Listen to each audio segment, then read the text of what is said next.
We will begin with Om together 3 times. Om.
We began last time our study of the chapter titled Oneness in the Synthesis of Yoga. In the very first paragraph of this chapter, as we saw, Sri Aurobindo summarizes the last 9 chapters of discussion. The framework of this first paragraph is a description of 2 movements in the yoga of knowledge, recapitulating all the fine steps as one withdraws from the false identification to merge in the unmoving, immutable Brahman, escaping cosmic existence and arriving at some absolute, ineffable Brahman beyond all cosmic being. That's the first movement which he describes with all the steps.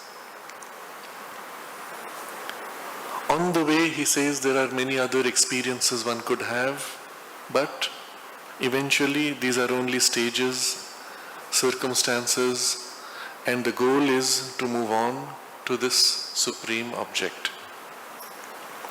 Then he describes the second movement, from this extreme, the re-embracement of everything and all the stages through that. Having attained to the freedom and the silence and the peace, you return to re-embrace the whole cosmos in the cosmic consciousness, and at which point you have the divine freedom in full security. You can rest in that divine freedom as well as live in that divine freedom. And it is at this point, he says, that the integrality of self-knowledge becomes the station of the liberated soul. We'll see what that means. And he says it is at this point that you have attained to, you have completed the second movement of the path. That first movement is common with many of the present traditional systems. But the second movement is complete when you do this. Now, it's extremely important to observe, in both cases he is describing when the first movement is complete and then when the second movement is complete. The definition of what is the completeness is extremely important, for the simple reason that in the spiritual journey, since we are approaching the infinite, since we are approaching the one that is all, everything, the movement of the growth can easily find itself in some aspect of the infinite, in some aspect of the one, but an aspect which is so complete, so overwhelming, that one would declare, this is it. I have reached the end. And it's very easy to make that mistake as soon as one enters into any kind of intense or wide experience. Sri Aurobindo takes pains here to define when is it that we have attained to real completeness of the path or in the stage of the path. And the very details of those steps, when we can say yes, we have attained to it, are all so important. Any one of them missed, we have not yet completeness. In practice, you will see all over the world, throughout history, there have been great saints who have attained to some aspect, some partial realization. But that was in itself so complete that they didn't feel the need for anything more. But when their realization was put to the test of life, inevitably there was a point of stumbling, a point of failure, a point of limitation. In most traditions, facing that, they simply dismiss it as the limitation of having a physical body or the limitation of being in the world, or simply that's all that's possible as long as one is in the domain of ignorance. But for Sri Aurobindo, the key word is perfection, and any such limitation is a lack of perfection. So he takes great pains to define all the aspects which make for the completeness of the experience. So he, in the first movement, for example, he says,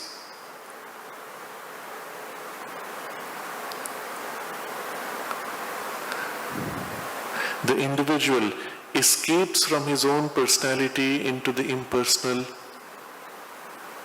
having discovered in the immutable, in the Akshara Brahman, that by which the individual being escapes from his own personality into the impersonal. The first movement of the path of knowledge has been completed. So there is this complete escape possible at that stage. In the second movement, he says, when we resume possession, after having attained the freedom, silence and peace, we resume possession by the cosmic consciousness of the active as well as the silent Brahman, and can securely live in the divine freedom as well as rest in it. And we discussed this at great length, what it means to live in as well as rest in that divine freedom, but with security, meaning nothing can happen in life which will in any way compromise this freedom. Then he says, we have completed the second movement of the path, by which the integrality of the self-knowledge becomes the station of the liberated soul. This soul was liberated in the very first movement, because you have reached a poise of consciousness where you are free from everything. But at that point, your knowledge is not complete. Your knowledge of yourself is not complete, because you only know the silence of yourself, the silence of the Brahman, the silence and transcendence. You do not know the action of Brahman. You do not know the manifestation. And so he says it is a limited self-knowledge. The integrality of self-knowledge comes when you have embraced the other side. And at that point, you live in the station of this integrality of self-knowledge. From here, we began the second paragraph. And here he links this poise with Sachchidananda. The soul thus possesses itself in the unity of Sachchidananda upon all the manifest planes of its own being. This is the characteristic of the integral self-knowledge, that it unifies all in Sachchidananda, because not only is being one in itself, but it is one everywhere, in all its poises and in every aspect, in its utmost appearance of multiplicity as in its utmost appearance of oneness. We discussed this a little bit last time, but it's worth reviewing as we move on, because this is going to be the very essence of the realization of the integral yoga. This oneness which is experienced in everything, in all poises, in all states, in all aspects,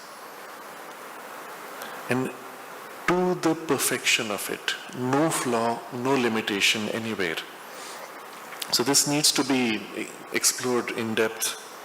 First he says, the soul thus possesses itself in the unity of Sachchidananda, in this poise of consciousness. You are in the oneness, you are in the Sachchidananda, you are aware of one existence, made of one consciousness and one indivisible bliss. And therefore that is the Sachchidananda and the unity of Sachchidananda. But then he says, upon all the manifest planes of its own being. Why is he saying this? Why not simply say he possesses himself in the unity of Sachchidananda? Why upon all the manifest planes of its own being? Meaning there are planes which are not yet manifest, and there are planes where the soul is manifest. And what does that mean? So let's explore this a little bit by an analogy. Let's say we were a few million years ago in an incarnation that was enjoying the monkey consciousness. And in that monkey consciousness, we are given a glimpse of what it will be like to have a human mind. Our first sense of it would be, once you get to the human mind, you have it all. Everything that we lack, we will get there. But having come into the human mind, human mental life, human mental experience of the world, we find, even in that mental consciousness, there are so many degrees. In the development of the mind itself, in its powers, in its faculties, there are so many stages and degrees. In the way this mental consciousness experiences the world, there are so many stages and degrees. We find after so many million years of evolution, we still have a very wide variety of mental types and experiences and degrees of mental development. And it seems almost as if the whole mental experience has an infinity of aspects, each of which can go on unendingly. We could not see that from within the monkey consciousness. In the same way, from our current mental perspective of the consciousness beyond to which we have to attain, we think, having attained that, we will have everything. But as we enter into it, we discover, yes, we have everything that we didn't have before, but within this, there is so much more that is possible. The mother describes how, in the supramental world, she saw so many people,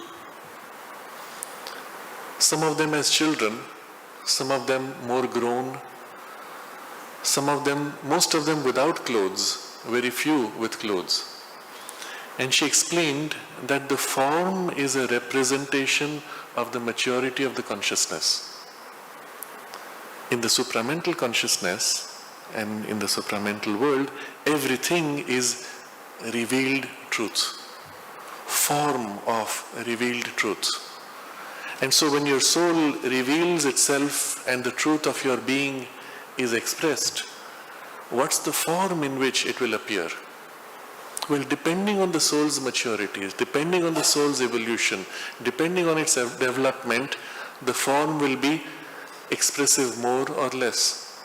So the form being still that of a child represents the soul's current stage of development, or becoming an adult represents its greater maturity. The clothes also are revealing, meaning they are directly expressed of the consciousness of the soul. They are, the mother explained, literally formed by the consciousness of the soul, choosing to take on this kind of clothing and appearance. And so those who are naked in the supramental world are those in whom that capacity to express, to manifest themselves is not fully developed. And the more it is developed, the more the clothings and the forms are expressive of that development. Now when you think of it in this way, it makes a lot of sense. Because nothing is artificial, nothing is taken on from outside. All is soul expression. But then we also understand that even in the supramental consciousness, there is growth. And unending growth in a consciousness which is already infinite. But it knows its infinity, it knows its bliss, and in that infinite bliss, there is unending growth still possible. So it is as if a new level of consciousness in which we discover, oh, there is so much now to be discovered. Compared to that, the human mind currently, all that we may have achieved seems almost like pieces in a consciousness that is otherwise waiting for us, that is infinite. All the infinities of the mind are still felt as finite pieces compared to that. And so what we are getting to is the soul, even with this liberation, even in this freedom, in active life as well as in rest, continues evolution. And the nature of the evolution is increasingly being able to know itself and express itself completely. So the soul thus possesses itself in the unity of Sachchidananda upon all the manifest planes of its own being, wherever it has so far developed its capacity to manifest. On all those planes, it experiences and lives in the unity of Sachchidananda. But the fact is, the capacity to manifest on those planes will continue to grow, and there are further planes in which it will develop the capacity to manifest. Evolution does not end with this. It takes only a much greater, a much forceful, a much more powerful and spontaneous and true aspect. So just this one phrase added sets right the context in case we had the wrong idea of what it means to be in this consciousness. And then he comes to the core of the experience.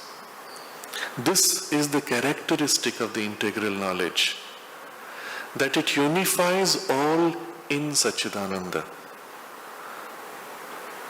That means everything, every experience, every state of consciousness is seen to be, experienced to be an aspect of the one consciousness of Sachchidananda.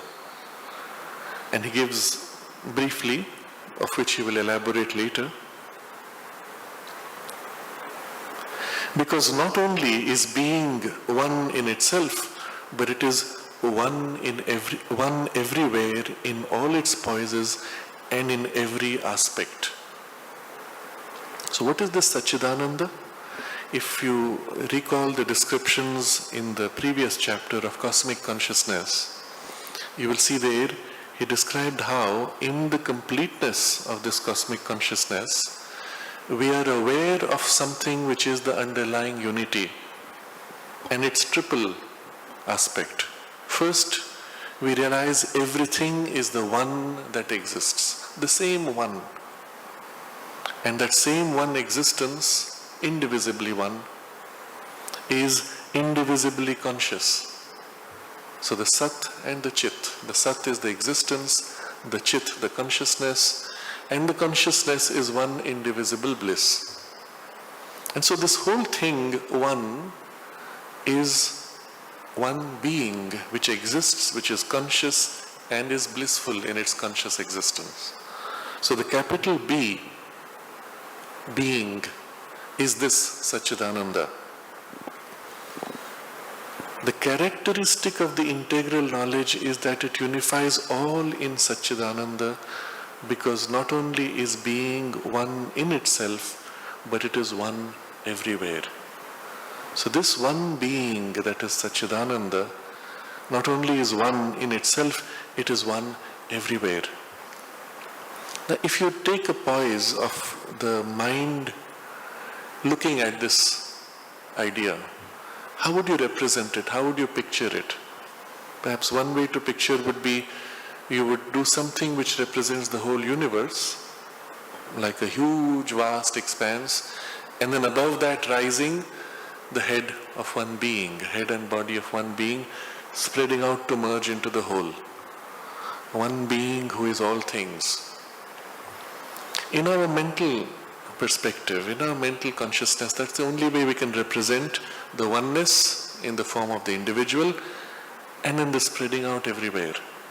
But in this very picture, you will notice the oneness of the being is here in the center of the picture where we draw this head or the body, and then it extends out. To our consciousness, it's as if the oneness is here extending out, meaning it is a little less there. Yes, it's one, but it's a little less as it spreads out. And this is the point he makes. In the oneness of Sachchidananda, it is one everywhere and to the same degree. If you take our mental position now while we are in the body, I am here, I am less here, I am even less there, I am not far away. I don't exist there, I am right here. In our mind, if we had to conceive what it would be like to be equally everywhere, you lose all sense of individuality. If I am everywhere equally, then I am not specially here. There is no individual. There is only something which is equally everywhere. But how can it be equally everywhere if it is here and it is there equally? Something is missing. It's as if it's split. The sense of oneness, one unity everywhere is very difficult to conceive of except in some kind of a vague mental idea. But always implied in that vague is something which is center, which is more I, more one than the rest. And this is the nature of our mind. As long as this mind is registering the Sachchidananda and its oneness which is everywhere, it will tend to reduce it. It will tend to slant it to some kind of exaggeration of this is more oneness, that is less of oneness. And this Sri Aurobindo shows is exactly what happens in most of the present traditions. The one way our mind can understand what it means to be one everywhere, Sri Aurobindo explains, the oneness which is described is not a numerical oneness.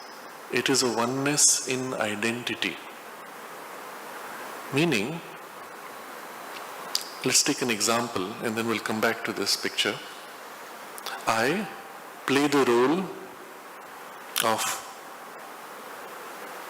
a responsible teacher in this context in my class. I play the role of a responsible student in that context in another space. I play the role of a child to my parents or elders.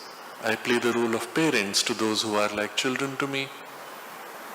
In all of these, my entire behavior is different. The poise of my consciousness is different. My energies are different. My expression is different. Even I am named differently. In my class with the children, they will call me by such and such name. At home, my parents will call me by a different name. They are as if completely different people. If not for the face, if you put a mask covering the face and covering the voice, you would say they are completely different people. But in identity of consciousness, it is the same I. I take this poise, I take that poise, I am taking this aspect, this role. And so this is the sense of oneness of identity. It's not a numerical oneness. There are many I's, but they are all me. With this, the mind can begin to glimpse what is the true nature of this oneness in the Sachchidananda. Everything is made of the same Sachchidananda, and if you enter into the Sachchidananda basis of it, it is identical everywhere. The Sachchidananda basis of this flower is identical with the Sachchidananda basis of the hand which comes to touch the flower. It is the same Sachchidananda entirely here who meets the same Sachchidananda entirely here in a different aspect. And somehow with this the mind begins to see, yes, it's possible. And this is what he is highlighting. It is not only one in itself, not only is being one in itself, but it is one everywhere, in all its poises and in every aspect. And the poises, as we will see, he lists them out later. It can be the poise of being unmanifest, the poise of being manifest. The aspect can be one of silence or movement. In each and every one of these extremes, it is still the same one. And just to highlight that, in its utmost appearance of multiplicity as in its utmost appearance of oneness, it is the same one being. So again we review Sachchidananda, one conscious existence which is blissful, is one in its utmost appearance of multiplicity and in its utmost appearance of oneness. We dwelt upon this last time a little. Why he uses the word appearance? Because in fact, it only appears as if there is multiplicity. It only appears as if there is oneness separate from multiplicity.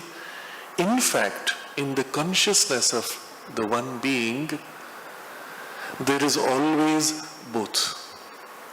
It is one consciousness, indivisible. Within that one consciousness, all these different aspects are simultaneously present. Remember, it is oneness of identity, not a numerical oneness. So in my consciousness, in my mind, for example, I can conceive of myself as doing this, doing that, doing a million things. All those conceptions of doing those million things are simultaneously present. It is not a one monotone. The oneness holds in itself all possibilities richly and always. And in each one of those possibilities, the oneness is equally present because there is no other than I, one being, one Sachchidananda. When you begin to dwell upon it in this way, the oneness of being is full of a rich multitude of possibilities. All things which it can think of itself to be. All ways of knowing itself. So look at it this way, the triple poise of Sat-Chit-Ananda. In each of these there is an infinity. In the consciousness, it is aware of itself, and it can be aware of itself as so many things. I am the adventurer, I am the explorer, I am the musician, I am the artist, I am the unendingly all possible experiences. And between two of those experiences of its consciousness, the musician can meet the artist. The explorer can meet the recalcitrant who withdraws.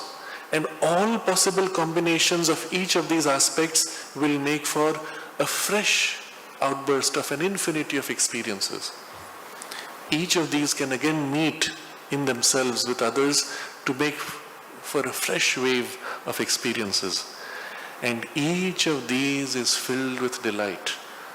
I delight in my aspect of the artist, I delight in my aspect of the adventurer, and I delight in the meeting of my adventurous side with my artistic side, and all the nuances and possibilities bursting out unendingly.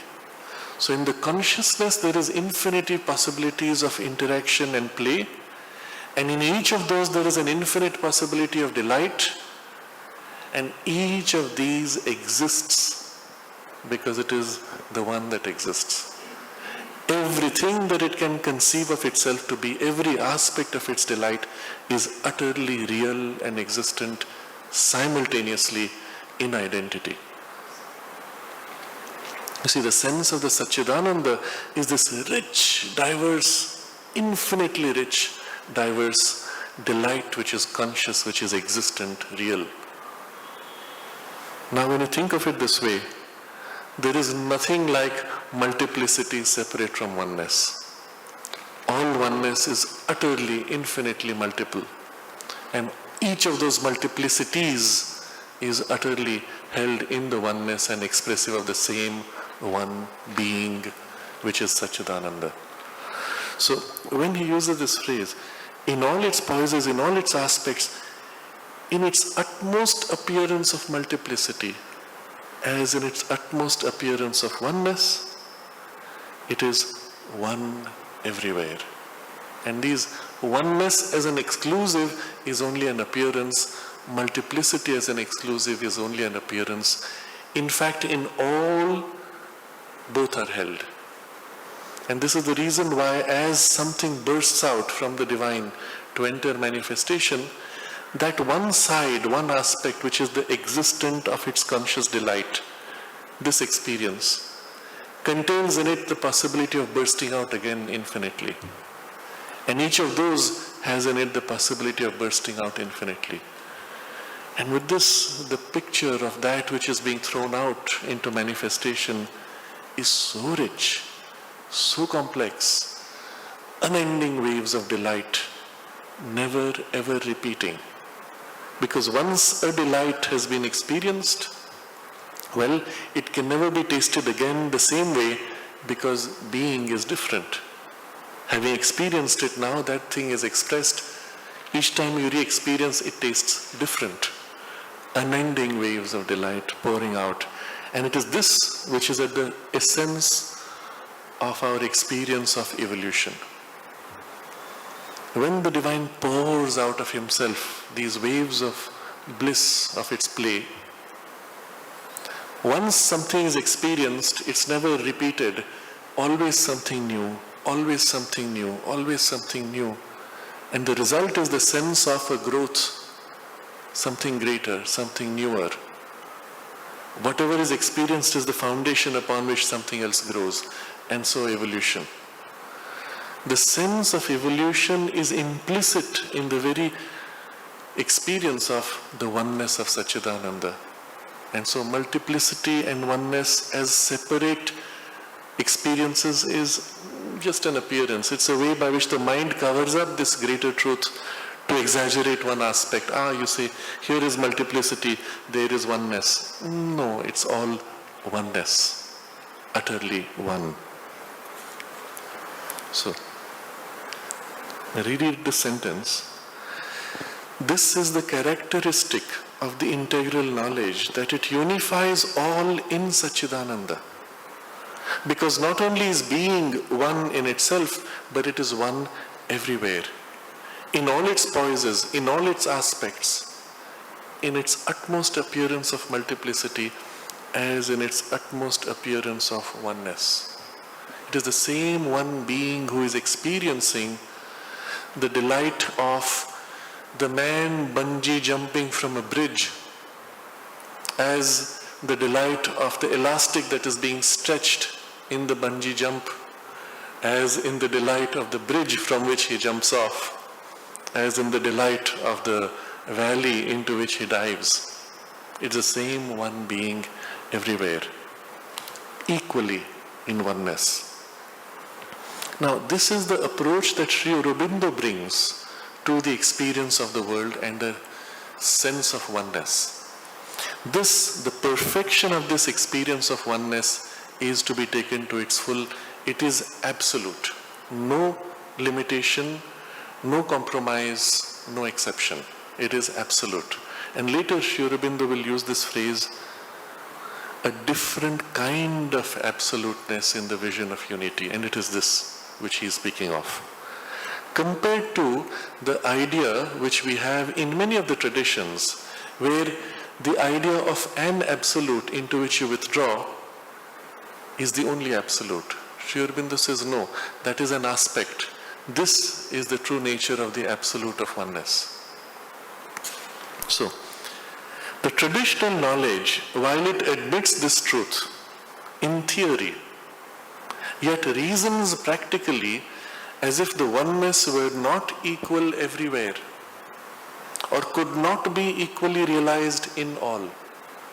That's the way the logic works. Remember, the moment the mind tries to formulate this, there is automatically some kind of bias. Oh yes, I agree, everything is one, but in the human being, the experience of oneness must be greater than on the elastic which is being stretched. After all, it is less conscious. Sachchidananda is more awake in the human than in the elastic, isn't it? In the bungee jumping.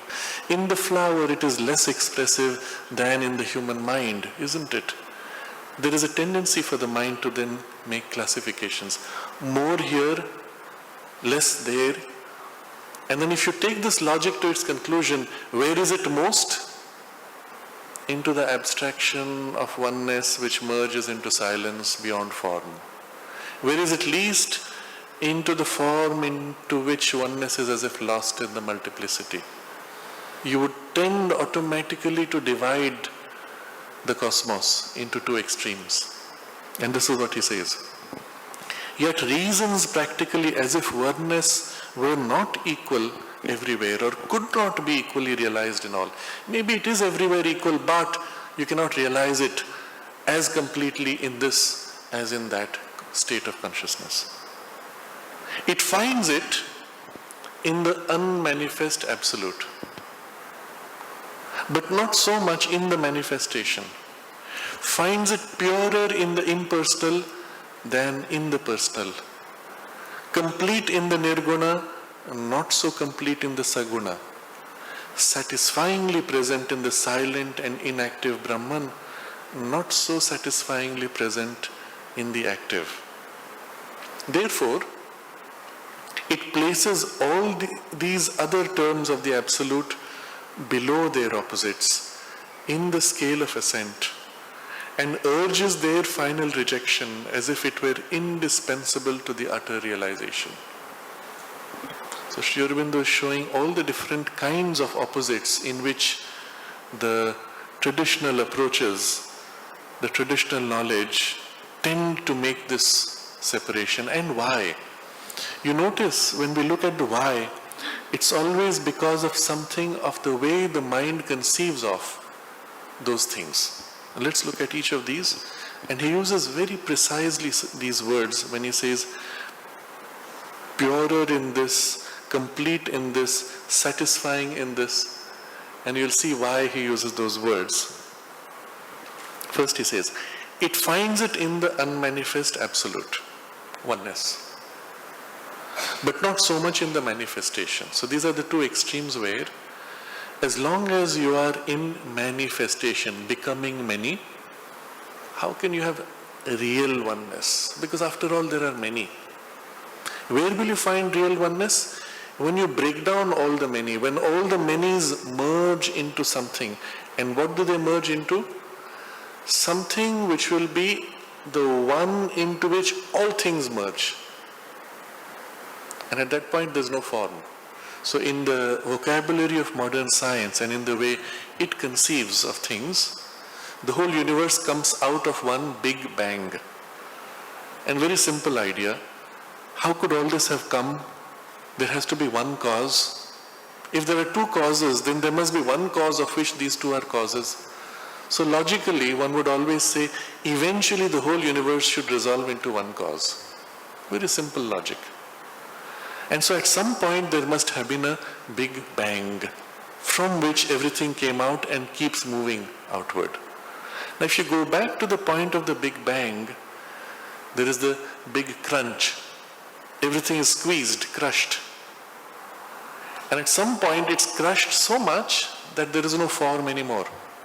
Even an atom, two atoms are crushed, so squeezed tight, so hard together, they cannot remain particles. The particles resolve themselves into pure energy. Space and time begin to break down and get into some kind of a indescribable state. Until at the moment of the Big Bang, everything collapses. Your equations collapse, your knowledge collapses, and the scientist says, it's not my domain to describe that. That is your speculation of the philosopher. Science stops. But what is that? In the very language of science, it is an absolute. From that all relatives come. Because that absolute exists, we can speak of the universe with so many things relatively. And so this is the absolute formless and unmanifest. There's no form anymore, there's no multiplicity, it is squeezed out of manifestation. Now, purely from a mental approach to the experience of form, this is what happens. In form, unity cannot be as complete as in this absolute formless, unmanifest. That is the true unity. It's obvious, isn't it, when you think mentally? But when you go back, you break out of the mind and re-enter the experience of it from the perspective of Sachchidananda. There is the one consciousness who is blissful in his existence, equally there as in the other. Where is the manifestation taking place? All is his own conception of his own awareness. Where? In himself. Nothing has moved, nothing has burst out, nothing has gone into a crunch. It's all within his oneness. Both the poise of the origin of the Big Bang, as well as the movement of the Big Bang, as well as the whole spread of the universe, all these are in him equally. The oneness is equal in each of these poises. But for that you have to as if step out of the mind's way of looking at, through its senses, looking at the world. The second example he gives, it finds it purer in the impersonal than in the personal. The oneness is purer in the impersonal than in the personal. Why? Again, look at our emotional experience. When I am personal, meaning I have a personal relationship with each one, I'm somehow different with each one. When I'm impersonal, meaning I'm the same with all, then obviously I'm the same one. So oneness is more in impersonality. Oneness is somehow less compromised in personal relations. The moment I have a personality, it has special relations with different forms. I am not the same anymore. Oneness is somehow not so pure. The true oneness we would expect would be equally the same with everyone. And again you see how, for the mind, this is obvious when it experiences the world through the emotions. But when you step out of this partial experience and go back to the original Sachchidananda, in my relation with the flower, it is the same one existent who is conscious, blissful, as in my relation with the table, as in my relation with the bird or the tree or any human being or animal. They too are equally in me and are me. And so when I'm playing with these different relationships, in the oneness of being, there is only one being who is experiencing himself as the animal and as the human and as the tree. Therefore, all of these relationships are still in me equally in my oneness of identity. Not in the quality of the experience or the form of the experience, but in the identity, it's still the same. So when I meet flower, it is one being meeting the same being. When I meet the cat, it is still one being meeting the same being. If I express different quality of the play of delight, it does not change the fact that it is still the same oneness. And so again you see a shift in perspective, breaking out of the mind's viewpoint can show you, oh yes, but it's true, there is oneness in everything, equally in personality as in impersonality. The third example he gives, complete. So the traditional approach will say, somehow the oneness is more complete in the nirguna, without quality. And it is not so complete in, not so complete in the saguna, with quality. So we conceive of the divine in two poises, and it comes from the idea of impersonality. If you take impersonality to its extreme, withdraw all relations, all qualities, you have the one divine beyond all quality, beyond all description. All quality, after all, is a limitation, isn't it? Or we can say the divine is the one who is bursting with all possible qualities. And these are two different ways of approaching the divine.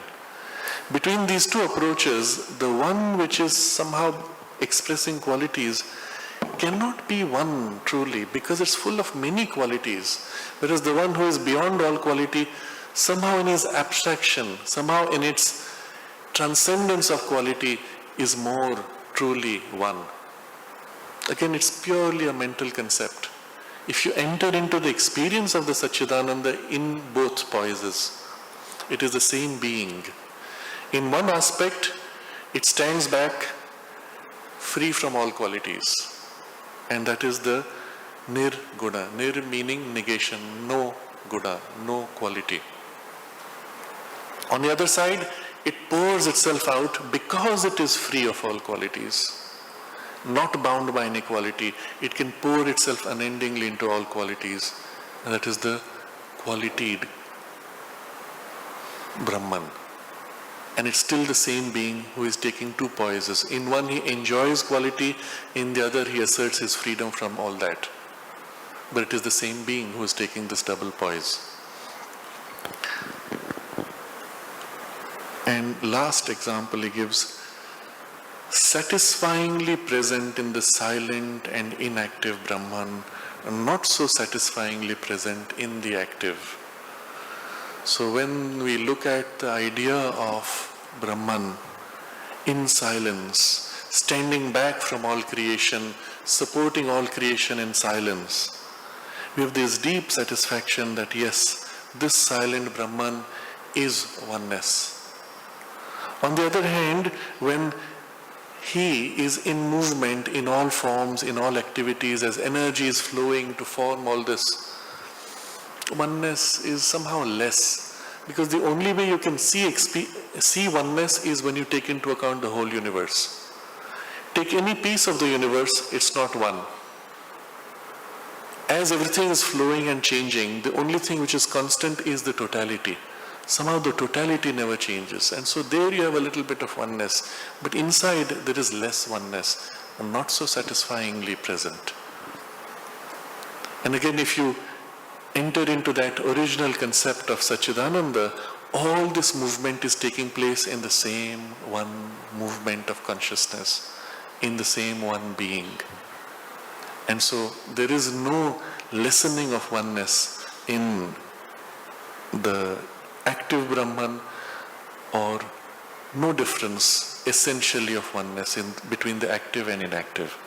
Now, you can also recognize in this where this bias comes. Because the bias comes when our mind looks at these things and reduces these things to its familiar terms.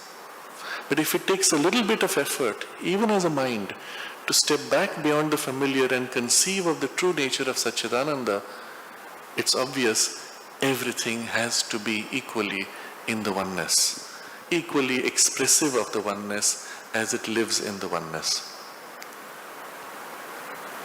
Therefore, if you had followed this logic of the bias, therefore it places all these other terms of the Absolute below their opposites in the scale of ascent, and urges their final rejection as if it were indispensable to the utter realization. Your realization cannot be complete, cannot be utter, unless you withdraw from the personal, unless you withdraw from the manifestation, unless you withdraw from the qualities, unless you withdraw from the active, into that special, exaggerated oneness which the mind saw as greater. And all of this would be logical if we saw only from the mind's limited interpretation of the truth of these experiences. But as we can see, the mind has the capacity to stand back from this limitation and actually dwell upon the true sense of what the Sachchidananda is. He doesn't experience it, but it glimpses it. And in the glimpse, it is as if by reflection, one says, oh, what a marvelous thing. The integral knowledge makes no such division. It arrives at a different kind of absoluteness in its vision of the unity. So you see, the word absolute means irrespective of relatives, transcending all relativity, transcending all special circumstances. In the traditional mind-limited approach, there is only one absolute, which is the withdrawal into silence, beyond form. Sri Aurobindo says, no, there is a different kind of absolute, which is the merging into the oneness which is behind all these things, including all these extremes and opposites. And underlying them all is the one Sachchidananda. And its oneness is the true absolute, a different kind of absolute. Because it accepts oneness both in formless absolute as well as in form. We may even say it is a greater absolute. But it is not a mind-created or mind-interpreted absolute. It is the absolute of the experience of merging in oneness. In all things, in all states, in all poises, in every aspect. Now, having said this, he uses two words. Arrives at a different kind of absoluteness in its vision of the unity. The way we look at this underlying oneness. And this is the integral knowledge. Now he lists out all the different extremes in which this oneness is found in the integral knowledge. Now, the list itself is long. The poises he describes are familiar because we have met them again and again. But it is only by dwelling in each of these that in our own mind the concept of oneness will become most complete. So let's go through this list and briefly dwell upon each of them and try as far as possible to hold this original concept of the Sachchidananda, rich one multiplicity, and view each of these poises, each of these statuses from that. It is the integral knowledge, it finds the same oneness in the unmanifest and the manifest. So in our consciousness, we lean upon that idea of something which is beyond manifestation, and it is still held in this one being, rich in its oneness and delight. And then in the manifestation, where is the manifestation taking place? In this one being dwelling upon itself and the delight of all its possibilities. The image is very similar to the creator, writer, artist or dreamer. Shakespeare, sitting at his table, before he lifts his pen, meaning before there is the movement to manifest, in his consciousness conceives of all the characters. Not only all the characters, all possible plays that he could write, and all the possible plays that he will never write, and they're all there in his consciousness. Out of those, he puts forward one of those aspects, one of those plays. This time it's going to be a romance. Next time it's going to be a thriller. Next time it will be a murder mystery. All of these are there. And as he brings forward one of these, let's say it is Romeo and Juliet, because of the mood of romance at that moment that he brings forward, but which was already there inside with all the other moods. In that narration which will eventually take place, there is Romeo, there is Juliet, and then all the other characters, and they are all simultaneously present. Each one of them is himself, and he delights in each of them, and all they play. In the journey of Juliet, from birth through death, he in his consciousness holds the full range not all of it will be manifested in his play. In the journey of Romeo, again, similarly, the full line of his development and personality and the stages of its unfoldment and experiences are all held, not manifest necessarily. For the purpose of the play, only certain pieces of these will be brought forward which are useful or interesting or which are exceptional or relevant to the way the story will be unfolded. So Juliet had a certain flaw in her personality. Romeo had a different flaw. And let's play with these two flaws. Among all other flaws, these two are selected. And then they are arranged in a certain pattern of sequence in time. And then they are articulated in an arrangement of space. At that point, his mind has reached already a very specialized, narrow selection of pattern of relationships and events. That's when he picks up the pen. And as he begins to write in that sequence, in that pattern, the words he uses in the English language are in a specific form in which the story is narrated. 200 years later, another writer or a parent narrates that story, or a teacher narrates that story to the children, the same story and the same relationships with completely different words or in a completely different language. Does it change the story? Not at all. The fact of the form in which you articulate, of the language itself, does not change the essential story. But it changes the way the story comes across and impacts you and you relate to it, isn't it? So when you think of it in this way, you have the perfect analogy of what's happening in the oneness of Sachchidananda.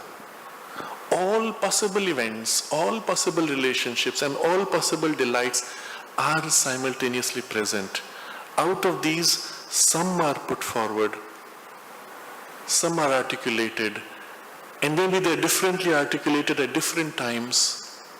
But what is behind the essential form of that intention is still the same. And behind that, the person in whom it takes place and his delight is still the same oneness. So in unmanifest and in the manifest, is there a difference? In the oneness, none. In the form of manifestation, yes, of course. In the consciousness of Shakespeare, before he articulates or before he lifts his pen, it is still the same one as when he lifts the pen and starts writing and articulating in a very narrow pattern of words and language. The difference is only of form. The oneness inside is the same. So when he says this, it finds the same oneness in the unmanifest and the manifest. What is the manifest? The whole manifestation held within. What is manifest? The same manifestation poured out. But the oneness is the same in both. In the consciousness of Sachchidananda, in the bliss and existence of his being. Next he says, it finds the same oneness in the impersonal and the personal. So when Shakespeare stands back as a writer,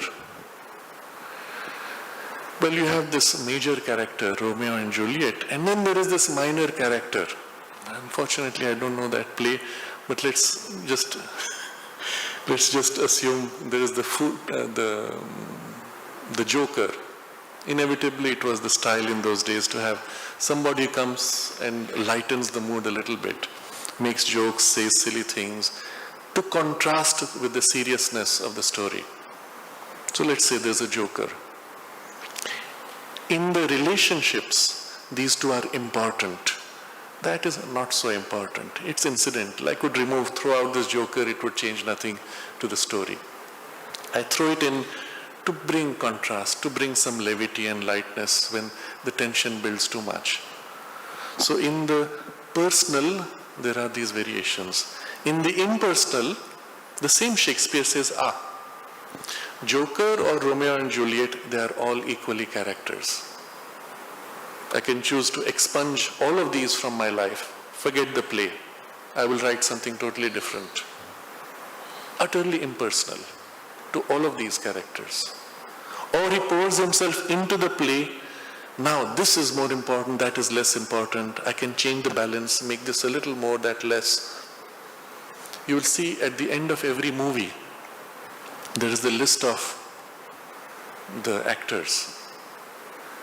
And sometimes you will see how it works. It starts with the big names, the stars, their names come, and then the lesser characters with names. And then suddenly you drop to a level where you don't even care for names. You have policeman one, man at the restaurant, driver. You don't care for the names. It becomes less and less personal, less and less important in the hierarchy. There are other movies where you make the list of character in alphabetical order. You see the impersonality here. Now we don't care who's the big name, we don't care who's the star, even the fellow who's the pizza delivery boy, whose name is never mentioned. Well, in alphabetical order, they're all objectively, impersonally listed. Or sometimes they make a mix of the two in between, in order of appearance, cast of characters in order of appearance. So it's a kind of a mix. Of course, the more important ones will appear sooner, less important ones later. But you have not prioritized one over another. Think of the consciousness involved in all three positions. It's the same oneness. For Shakespeare to stand back and throw out his whole book and burn it even, saying this is not a good play, or to be involved fully in it, it is still the same one being. So, it finds the same oneness in the impersonal and the personal. Sri Aurobindo explains this in a different language elsewhere. Impersonality is the divine asserting its freedom from all relations. Personality is the same divine playing with and enjoying the relations. But it's still one, the same oneness. Next, he says, it finds the same oneness in Nirguna and Saguna, capital.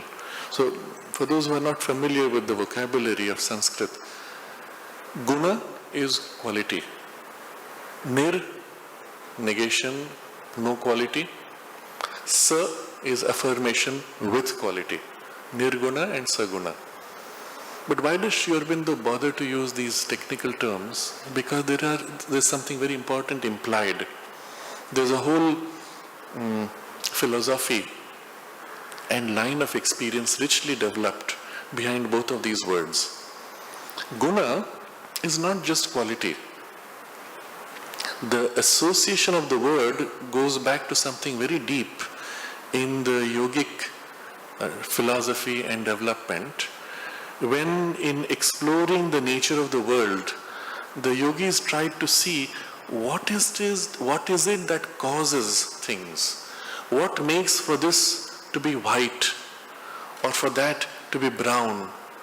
What makes for their inherent existence even?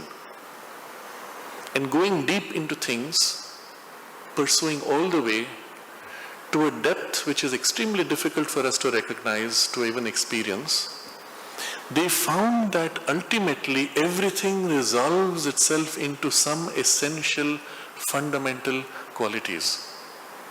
Now here, when we look at the world, there's innumerable, infinite range of qualities. But if you go back down, a few create all this. We can end with a chant of Om together.